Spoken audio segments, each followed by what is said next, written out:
والصلاة والسلام على سيد الأنبياء والمرسلين وعلى آله وأصحابه أجمعين. أما بعد، فأعوذ بالله من الشيطان الرجيم. بسم الله الرحمن الرحيم. قل إني أمرت أن أكون أول من أسلم. صدق اللہ العظیم. یہ بات حدیث مبارکہ سے ثابت ہے کہ اللہ تعالی نے سب سے پہلے امر کن سے حضور سید عالم صلی اللہ علیہ وسلم کے نور مقدس کو پیدا فرمایا. ایک ہے تخلیق، ایک ہے تشریف. یہ جو اس ماہ مبارک میں آپ صلی اللہ علیہ وسلم اس دنیا میں جلوہ گر ہوئے، یہ آپ کی تشریف آوری ہے، جلوہ گری ہے. تخلیق کا کوئی پتہ نہیں آپ کی کب تخلیق ہوئی، لہذا یہ جو ماہ مبارک ہے اس میں آپ تشریف لائے اس دنیا میں، اور سب سے پہلے اللہ تعالی نے آپ کے نور مبارک کو پیدا فرمایا. حضرت شیخ عبدالحق محدث دہلوی رحمۃ اللہ علیہ اپنے کتاب میں فرماتے ہیں 10 در حدیث وارد شدہ اول ما خلق اللہ نوری، کہ یہ جو حدیث مبارکہ ہے کہ انہوں نے فرمایا کہ سب سے پہلے اللہ تعالیٰ نے میرے نور کو پیدا فرمایا. فرمایا یہ حدیث صحیح ہے، فرماتے ہیں یہ حدیث صحیح ہے. اور اس حدیث مبارکہ کو اول ما خلق اللہ نوری، کہ اللہ تعالیٰ نے میرے نور کو سب سے پہلے پیدا فرمایا. فرمایا اس حدیث مبارک کو تمام محدثین نے بیان فرمایا، تمام مفسرین نے بیان فرمایا، اور سیرت نگار جب بھی سیرت لکھتے تھے اس حدیث مبارکہ کو درج فرماتے تھے.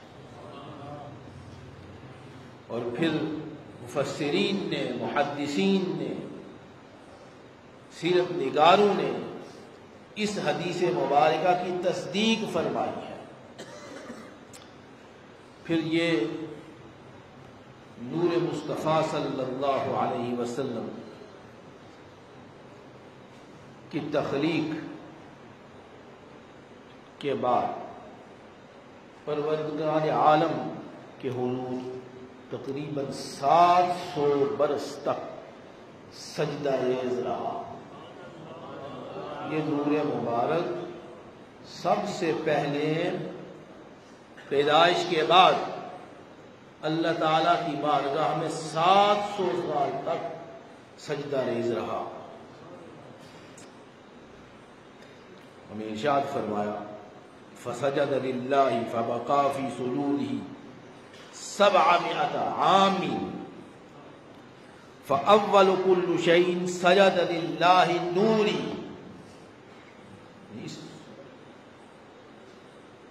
نور مبارک نے 700 سال تک سجدہ کیا. پھر اس نور مبارک سے باقی جتنی بھی اشیاء ہیں ان کی تخلیق ہوئی. اللہ تعالیٰ نے ارشاد فرمایا قل انی امرت ان اکون اول من اسلم. آپ فرما دیں سب سے پہلے میں نے تسلیم کیا، سب سے پہلے میں مسلمان ہوا۔ اور علامہ صاحب فرماتے ہیں فَهُوَ أَوَّلُ الْمُسْلِمِينَ عَلَى الْإِطْلَاقِ، یعنی مطلقاً طور پر سب سے پہلے جو چیز پیدا کی گئی، جس کی تخلیق فرمائی گئی، وہ حضور کا نور مبارک تھا۔ ارشاد فرمایا قُلْ إِنْ كَانَ لِلرَّحْمَنِ وَلَدٌ فَأَنَا اول العابدین، سب سے پہلے میں عبادت کرنے والا ہوں، سب سے پہلے اللہ کی میں عبادت کریں۔ اس کا معنی یہ ہے کہ یہ نور مبارک سب سے پہلے تخلیق ہوا، اور سب سے پہلے تخلیق ہونے کے بعد سب سے پہلے اس نے عبادت کی۔ ایک اور مقام پہ ارشاد فرمایا سورۃ الانعام میں، محبوب آپ ارشاد فرما رہے ہیں قُلْ إِنَّ صَلَاتِي وَنُسُكِي وَمَحْيَايَ وَمَمَاتِي لِلَّهِ رَبِّ الْعَالَمِينَ لَا شَرِيكَ لَهُ، فرمایا میری نمازیں، میری قربانیاں، میرا زندہ رہنا، میرا مرنا، یہ سارے کا سارا اللہ کے لیے ہے، سارے کا سارا اللہ کے لیے۔ وَبِذَلِكَ أُمِرْتُ وَأَنَا أَفْضَلُ الْمُسْلِمِينَ، سب سے پہلا مسلمان میں ہوں، سب سے پہلے اللہ کو تسلیم کرنے والا میں ہوں۔ اس کا یہی معنی ہے، سب سے پہلے اللہ تعالیٰ نے حضور نبی کریم صلی اللہ علیہ وسلم کے نور مبارک کو پیدا فرمایا۔ علامہ اسماعیل حقی فرماتے ہیں وَأَنَا أَوَّلُ الْمُسْلِمِينَ، یعنی اول من استسلم عند الإعجاد لأمر الکن، امر کن سے اللہ نے جو چیز پیدا فرمائی، سب سے پہلے یعنی ایجاد میں قبول کرنے والی ذات حضور نبی کریم صلی اللہ علیہ وسلم کی ذات مبارک تھی۔ وعند قبول فیض المحبہ، تو محبت کے فیض کو قبول کرنے والی ذات گرامی سب سے پہلے حضور نبی کریم صلی اللہ علیہ وسلم کی ذات مبارک تھی۔ اللہ تعالیٰ نے جل شانہ نے ارشاد فرمایا، یہ بہت سی حدیث مبارکہ ایسی ہیں جن کو مفسرین نے مختلف انداز سے، مختلف طریقوں سے اتنی مرتبہ بیان فرمایا، اتنی مرتبہ بیان فرمایا کہ اس کا تسلیم کرنا اور یہ ان کا بار بار بیان کرنا تواتر کے ساتھ، یہ مشہور ہو کر یہی حدیث مبارکہ جو ہے یہ تواتر کے درجے میں پہنچ جاتی ہے۔ جس حدیث مبارکہ کو بار بار مفسرین اکرام بیان فرمایا، محدثین سیرت نگار بیان فرمایا، اس کے اندر وزن ہو جاتا ہے، اس کا ویٹ بہت بڑھ جاتا ہے، وہ حدیث بہت وزنی ہو جاتی ہے جس کو محدثین بار بار بیان کریں۔ ارشاد فرمایا لولا کا ما خلقت سمائی ولا ارضا ولا جنا ولا ملکا، اللہ نے ارشاد فرمایا محبوب اگر آپ نہ ہوتے تو میں آسمان کو پیدا نہ کرتا،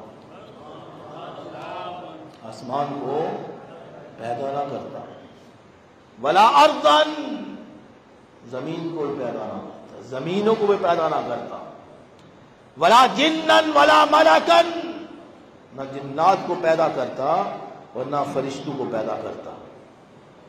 سبحان اللہ، اب یہ کہ آسمان پیدا ہی نہیں، اس کے اندر مخلوق کیسے پیدا ہوگی؟ زمین پیدا ہی نہیں، اس کے اندر، اس کے اوپر زمین کے اندر بسنے والے لوگ کیسے پیدا؟ فرمایا لا، فرمایا نہیں، لا ارضن ولا سمائن، نہ آسمانوں کو پیدا کرتا اور نہ ہی زمینوں کو پیدا کرتا۔ ایک اور روایت ہے لولا کا لما خلقت الافلاک، فرمایا اگر آپ نہ ہوتے، لولا کا اگر آپ نہ ہوتے تو افلاک کو میں آسمانوں کو پیدا نہ کرتا۔ دوسری حدیث مبارک، اور حضرت مجدد الفسانی رحمۃ اللہ علیہ حدیث مبارک کو نقل فرمایا، فرمایا لولا کا لما اظہرت الربوبیہ، فرمایا اپنی ربوبیت کا اظہار ہی نہ کرتا۔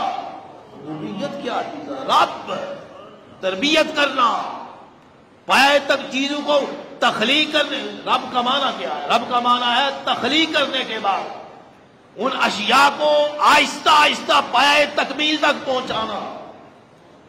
تو حضرت مجدد ثانی رحمۃ اللہ نے اس حدیث مبارک کو نقل فرمایا اپنی ربوبیت، اپنا تخلیق، اپنی پیدائش اور تربیت کرنا، فرمایا نہ کرتا میں، اس کا اظہار ہی نہ کرتا اگر آپ نہ ہوتے. اور اس طرح کی بہت سی حدیث مبارکہ ہیں. پھر یہ نور مصطفیٰ، اس کی کیفیت کی طرف نہیں جانا، طریقہ کار کیا تھا نہیں، یہ اللہ تعالیٰ بہتر جانتا ہے. یہودیوں نے سوال کیا تھا یسألونک عن الروح، روح کیا چیز ہے؟ یہودیوں نے سوال کیا تھا روح کے بارے میں. اللہ تعالیٰ نے اس کا جواب دیا انہیں روح من امر ربی، یہ امر ربی ہے. بس تمہارے ذہن میں نہیں آ سکتا، تمہیں بہت کم علم دیا گیا ہے، قلیل علم دیا گیا ہے.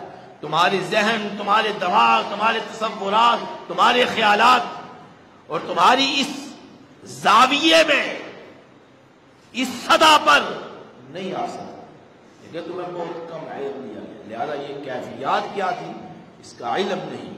بس یہ نور مصطفیٰ جو ہے اس کے بعد حضرت آدم علیہ السلام کو کی پیدائش ہوئی. اللہ تعالیٰ نے فرمایا اس نور کو آپ کی اس پیشانی مبارک میں رکھ دیا،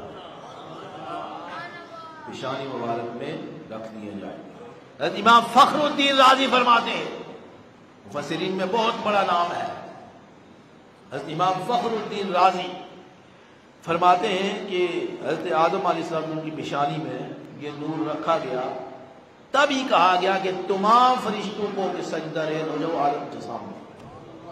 اور فرماتے ہیں اس نور کی برکت سے حضرت آدم علیہ السلام کو کہا گیا، فرشتوں کو کہا گیا کہ ان کو سجدہ کریں. پھر یہی نور مقدس حضرت آدم علیہ السلام آہستہ آہستہ یہ نور مبارک منتقل ہوتا گیا، اس کا انتقال ہوتا گیا، اور آہستہ آہستہ مطلب کی تفسیر ہے پر حضرت عبداللہ رضی اللہ عنہ تک یہ نور مبارک پہنچا. پھر اس کے بعد سیدہ طاہرہ طیبہ حضرت آمینہ رضی اللہ عنہ کے بطن مبارک میں یہ نور آیا. کتنے یہ اسلاب طیبات تھے، یہ سلب در سلب، یہ کتنی پیشانیاں تھیں، یعنی پاک پیشانیوں کے اندر یہ منتقل ہوتا رہا. وَتَقَلُّبَكَ فِي السَّاجِدِينَ، اللہ تعالیٰ نے ارشاد فرمایا آپ کا نور منتقل ہو رہا ہے. اس کی ایک روایت ہے وَتَقَلُّبَكَ فِي السَّاجِدِينَ، آپ کے یہ جو آپ کا نور مبارک جو پیشانیوں میں، ایک پیشانی سے دوسری پیشانی میں، دوسری تیسری میں منتقل ہو رہا ہے، اس کا انتقال ہم ملاحظہ فرما رہے ہیں. وَتَقَلُّبَكَ فِي السَّاجِدِينَ، اور پھر یہ پاک اور طاہر ارحام طیبہ میں یہ منتقل ہوتا چلا آیا. حضرت آمینہ فرماتی ہیں رضی اللہ عنہ، حضرت آمینہ رضی اللہ عنہ فرماتی ہیں خرج منی نور، فرمایا نور نکلا آیا. فرمایا مائی سبا برباد کی، اس سے بڑی تو تصدیق نہیں ہو سکتی، مائی سبا برباد کیا. فرمایا خرج منی نور، فرمایا مجھ سے نور نکلا ہے. یہ ایک روایت، اور اس روایت مبارکہ کو اکثر مفسرین نے بیان فرمایا اور سیرت نگاروں نے ذکر فرمایا کہ مائی سبا برباد کی. پھر دوسری روایت میں فرماتی ہے اضاء لہ ما بین المشرق والمغرب، فرمایا اس نور کی وجہ سے، اس روشنی کی وجہ سے مشرق اور مغرب روشن ہو گئے، مشرق اور مغرب روشن ہو گئے.